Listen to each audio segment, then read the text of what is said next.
Zeus Katubay, newly crowned 1A champion. Yay! Na-interview kita before. And from that, look at you now. May trophy ka na. How does it feel? Honestly, last year, na-disappoint ako sa performance ko. Tapos gusto ko talagang bumawi. Then this year, parang redemption arc ko na. Ang ngiti, oh, diba?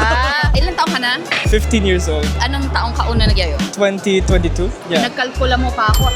3 years. 3 years. 3 years nakaganyan ka na? Yeah. Presley, ang judging. Nung una kang naglaro ng yoyo, anong gamit mo? Gumagawa ko kasi ako ng mga sarili kong yoyo dati. Mga bottle caps, mga ganon. Talaga? Yeah, kasi wala kaming pera nun. Pero ngayon, ano nang paborito mong yoyo? Every yoyo by Duncan. Akala ko sasabihin mo ulit yung French. Ano yung French? Anong division na nilalaro mo? Pro 1A. Yun yung one hand lang and then one yo-yo lang. May rumors tayo na narinig na kapag 2A or 3A player ka, flexible ka. Pero 1A player ka eh. So let us try. And then abutin mo yung likod mo with your 2 hands. Sige, abot mo.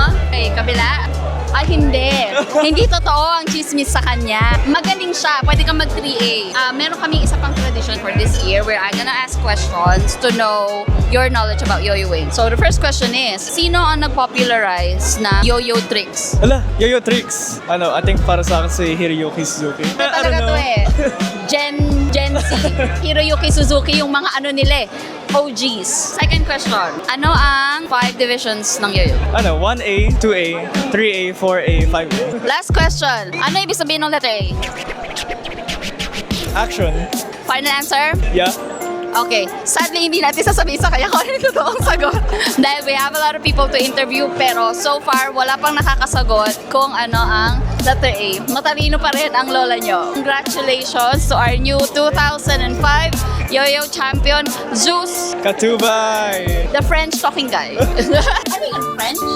May tanong ka mo? Ano sabi mong tanong mo? Nanalo ka na eh, baka pwede na makiram ng 1.5. Utang lang yan, utang.